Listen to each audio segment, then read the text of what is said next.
ഇന്ന അക്രമകും ഇൻദല്ലാഹി അത്ഖാകും.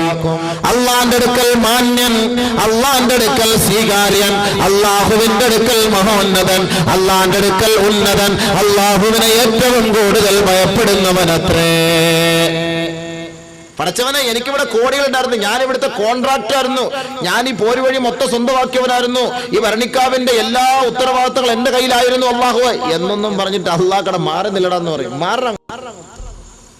ഞാൻ ഇന്ന കോടീശ്വരനാണ്, ഞാൻ ഇന്ന ജില്ല മൊത്തം എന്റെ കൈകളിലായിരുന്നു, എനിക്ക് ഇത്രത്തോളം കെട്ടിടങ്ങൾ ഉണ്ടായിരുന്നു, ഞാൻ കോടികളിൽ ടാക്സ് തന്നെ അടയ്ക്കുന്നുണ്ടായിരുന്നു അല്ലാഹുവേ എന്ന് പറഞ്ഞിട്ട് അള്ളാന്റെ അടുക്കൽ ഒരു പുല്ല് വില പോലും അവർക്കില്ല.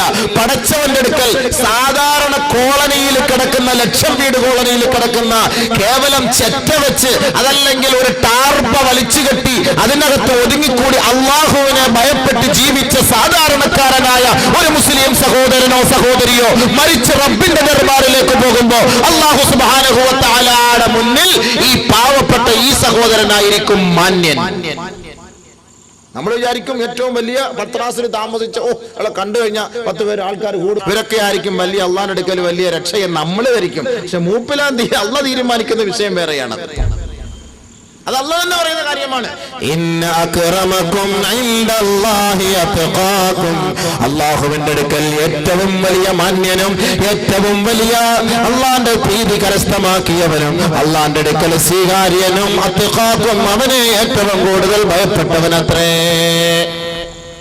അല്ലാഹയെ പേടിച്ചവനാരോ അവനാണ് അല്ലാഹുവിന്റെ അടുക്കൽ സ്ഥാനം.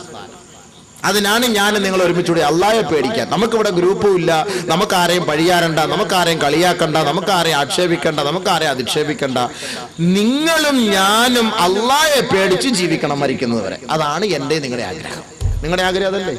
അല്ല, വേറെ നമുക്ക് ലക്ഷ്യമൊന്നുമില്ല. ഇവിടെ ഒരു ലക്ഷ്യവും ഇല്ല, ഒരു ലക്ഷ്യവുമില്ല. നമ്മൾ ആരെ ഇടങ്ങാറുണ്ടാക്കാനോ ഒരു സമൂഹത്തെ ചീത്ത വിളിക്കാനോ ഒരാളെ കളിയാക്കാനോ ഒരാളെ പരിഹസിക്കാനോ ഒന്നിനുമല്ല വരുന്നത്. തഖ്വയിൽ അധിഷ്ഠിതമായ ജീവിതം നയിക്കുന്നതിനുള്ള ഉപദേശ നിർദ്ദേശങ്ങൾ അല്ലാഹ് പറഞ്ഞിരിക്കുന്നത് എന്തൊക്കെയാണ്, അതൊന്ന് കേൾക്കണം, പഠിക്കണം, മനസ്സിലാക്കണം. ഇതാണ് എൻ്റെ നിങ്ങളുടെയും ചിന്ത. ഇതല്ലാതെ ഒരു ചിന്ത പോലും എനിക്കില്ല. അത് അല്ലാഹ് എൻ്റെ ഹൃദയം അറിയുന്നവനാണ്. ഏതെങ്കിലും ഒരു ഗ്രൂപ്പിൻ്റെ ആളായിട്ട് നിങ്ങൾ എന്നെ അറിയപ്പെട്ടിട്ടുണ്ടോ? ഏതെങ്കിലും സംഘടനകൾ നിങ്ങൾ ചോദിച്ചു നോക്കുക, ആ അബൂബക്കർ മുസ്ലിയാർ അതിനകത്ത് വല്ലതും ഉണ്ടോ എന്ന്. ഏത് സംഘടന നിങ്ങൾ തിരക്കി നോക്കിക്കോളി, ഒരു സംഘടനയെ പോലും ഇല്ല. നമ്മുടെ സംഘടന ഇസ്ലാമിക സംഘടന, അതിനേക്കാൾ വലിയൊരു സംഘടന ലോകത്തില്ല. ഇന്നദ്ദീന ഇൻദല്ലാഹിൽ ഇസ്ലാം. കാരണം എന്താ? ഇസ്ലാം എല്ലാ ഐക്യവും പഠിപ്പിച്ചു കൊടുക്കുന്നു. ബാക്കിയുള്ള സംഘടനകളിൽ ഐക്യമില്ല. ബാങ്ക് വിളിക്കുമ്പോൾ എല്ലാ ഗ്രൂപ്പുകാരും പള്ളിയിൽ കയറുന്നു. ബാങ്ക് വിളിക്കുമ്പോൾ അല്ലേ, അവിടെ വ്യത്യാസമുണ്ടോ? നമസ്കാരത്തിന്റെ സമയമാകുമ്പോൾ എല്ലാവരും ഒരേപോലെ ഒന്നുമെടുക്കുന്നു, അവിടെ വ്യത്യാസമില്ല. ഒരേ ഇമാമിനെ പിൻപറ്റുന്നു, ജമാഅത്ത് നമസ്കാരത്തിൽ പങ്കെടുക്കാൻ അവിടെ വ്യത്യാസമില്ല. ഖിബ്ലയെ അഭിമുഖീകരിക്കുന്നു, അവിടെയും വ്യത്യാസമില്ല. നമസ്കാരത്തിന്റെ റക്അത്തുകളിൽ എണ്ണങ്ങളിൽ അവിടെയും വ്യത്യാസമില്ല. ഫാത്തിഹ സൂറത്ത് ഓതുന്നു, അവിടെയും വ്യത്യാസമില്ല. ഈ ഗ്രൂപ്പാണ് ഇസ്ലാമിന്റെ ഗ്രൂപ്പ്. ഇതിന് അല്ലാഹ് ഇട്ട പേരാണ് മില്ലത്ത് അബീക്കും ഇബ്രാഹിം. നിങ്ങളുടെ ഇബ്രാഹിമായ നിങ്ങളുടെ പിതാവിന്റെ മതമാണിത്. അതുകൊണ്ട് നിങ്ങൾ ഇതിനെ ഇഷ്ടപ്പെട്ടുകൊള്ളണം. ഹുവ സമ്മാക്കും മുസ്ലിമീൻ. അല്ലാഹു നിങ്ങൾക്ക് പേര് നൽകിയിരിക്കുന്നു മുസ്ലിമീൻ എന്ന പേര്. അതുകൊണ്ടാണ് നിങ്ങൾ കൈകെട്ടിയിട്ട് ഈ നമസ്കാരത്തിൽ ഈ മുസ്ലിം എന്ന് പറയുന്ന ഈ ഒരു ഉത്തരവാദിത്വത്തെ നിങ്ങൾ എപ്പോഴും റീചാർജ് ചെയ്തുകൊണ്ടിരിക്കുന്നത്. നമസ്കാരത്തിൽ വജ്ജഹതു വജ്ഹിയ ലില്ലദീ ഫത്തറ അസ്സമാവാതി വൽ അർള ഹനീഫൻ വമാ അന മിനൽ മുശ്രികീൻ ഇന്ന സ്വലാത്തി വനുസുകി വമഹ്യായ വമമാതി ലില്ലാഹി റബ്ബിൽ ആലമീൻ ലാ ശരീക ലഹു വബിദാലിക ഉമിർതു. ബാക്കി വാന മിനൽ മുശ്രികീന വാന മിനൽ മുസ്ലിമീൻ. ഞാൻ മുസ്ലിമാണെന്ന് റബ്ബിന്റെ കോടതിയുടെ മുന്നിൽ കൈകെട്ടി നിന്നുകൊണ്ട് എല്ലാ ദിവസവും 5 പ്രാവശ്യം നമ്മുടെ ഈമാനിനെ ചാർജ് ചെയ്തുകൊണ്ടിരിക്കുകയാണ്. വാനമിനൽ മുസ്ലിമീൻ.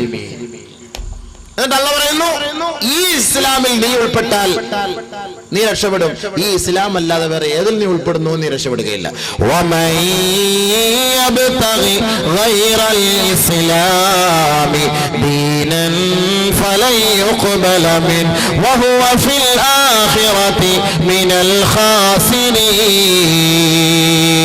ഈ പരിശുദ്ധമായ ഇസ്ലാമിന്റെ വഴികളിലൂടെ അല്ലാതെ വേറൊരു ആദർശത്തെ നീ അംഗീകരിക്കാൻ തയ്യാറായാൽ അല്ലാഹു അതിൽ നിന്ന് ഒരു തരിമ്പ് പോലും സ്വീകരിക്കുകയില്ല. അവൻ നാളെ പരലോകത്ത് പരാജിതനായിരിക്കുമെന്ന് പരിശുദ്ധ ഖുർആനിൽ അല്ലാഹു അടിവരയിട്ട് നമ്മളെ പഠിപ്പിച്ചു വരികയാണ് ഖുർആൻ. അതുകൊണ്ടാണ് വനമൽ മുസ്ലിം എല്ലാ ഗ്രൂപ്പുകാരും ഉള്ള സംഘടനയാണ് ഇസ്ലാം. അതിൽ നമുക്ക് ഉൾപ്പെടാം. അതാണ് നമ്മുടെ സംഘടന. എന്താ ശരിയല്ലേ? മരിക്കുമ്പോഴും എല്ലാവരും ഒരേ ആദർശം അനുസരിച്ച് വന്ന് പൊക്കിയെടുത്ത് കുളിപ്പിച്ച് കൊണ്ടുപോയി ഖബറിനകത്ത് അടക്കി റാഹത്തായിട്ട് ദുആ ചെയ്ത് ഖൈറായിട്ട് സലാം പറഞ്ഞ് പിരിഞ്ഞു വരും. അതാണ് നമ്മുടെ സംഘടന. അതിൽ നമ്മൾ കുത്തിത്തിരിപ്പുണ്ടാക്കിയാൽ അവർക്ക് പറയുന്ന പേരാണ് കപട വിശ്വാസികളും കപടന്മാരും മുനാഫിക്കീങ്ങളും. നബി സല്ലല്ലാഹു അലൈഹി വസല്ലം തങ്ങളുടെ കാലഘട്ടത്തിൽ തന്നെ ഉണ്ടായിരുന്നു. നബി തങ്ങളോടൊപ്പം ഒപ്പം നമസ്കരിക്കുമായിരുന്നു, ഒപ്പം നമസ്കരിക്കുമായിരുന്നു. ഒന്നാമത്തെ സഫിൽ തന്നെ നമസ്കരിക്കുമായിരുന്നു. നിസ്കാരം കഴിഞ്ഞിട്ട് ഇറങ്ങി കൊഞ്ഞണം കുത്തും നബിയെ. ഇവരുടെ പേരാണ് മുനാഫിഖീങ്ങൾ, കപടന്മാർ. ഇന്നൽ മുനാഫിഖീന ഫിദ്ദർകിൽ അസ്ഫലി മിനന്നാർ ഇന്നൽ മുനാഫിഖീന യുഖാദിഊന അല്ലാഹ് വഹുവ ഖാദിഉഹും വഇദാ ഖാമൂ ഇലസ്സലാഹ് ഖാമൂ കുസാലാ യുറാഊന അന്നാസ വലാ الله إلا قليلا. ഇസ്ലാമിന്റെ വേഷവും ധരിച്ചുകൊണ്ട് ഇസ്ലാമിക ആദർശത്തിന്റെ അടിമകളാണെന്ന് വാദിച്ചുകൊണ്ട് പള്ളികളിലേക്ക് നമസ്കാരത്തിന് വേണ്ടി നേതൃത്വം നൽകുകയും അതിന്റെ പിന്നിൽ അണിനിരക്കുകയും ചെയ്യുന്ന ഒരു കൂട്ടമുണ്ടാകും. ഇവർ അല്ലാഹുവിനെ വഞ്ചിക്കുകയാണ്.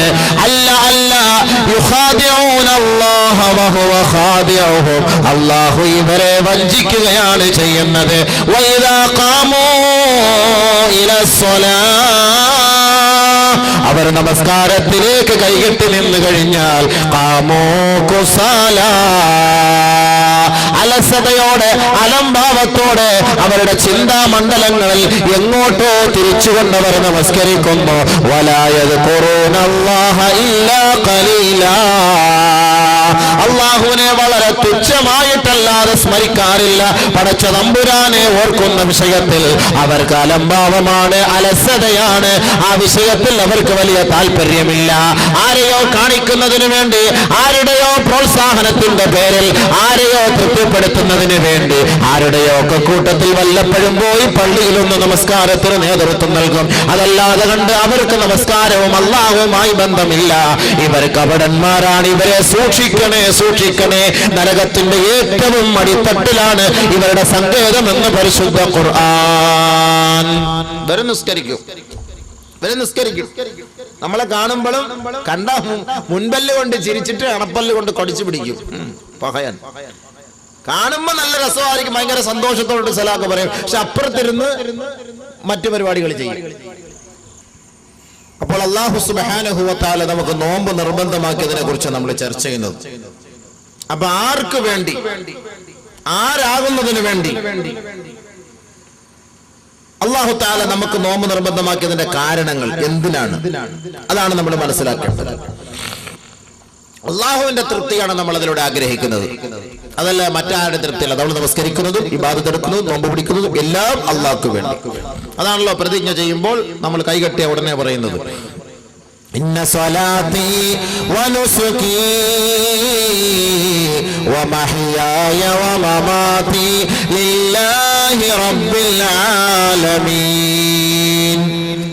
എന്റെ നമസ്കാരം, എന്റെ ഹജ്ജ് കർമ്മങ്ങൾ, എന്റെ ചലനം, എന്റെ നിശ്ചലനാവസ്ഥ, എന്റെ പ്രവർത്തനം, എന്റെ ഉറക്കം, എന്റെ ഉണർവ്, എന്റെ ജീവിതം, എന്റെ മരണം എല്ലാം ലില്ലാഹി റബ്ബിൽ ആലമീൻ, ലോകങ്ങളുടെ രക്ഷിതാവേ നിനക്ക് വേണ്ടി മാത്രമാണ് അല്ലാഹ്.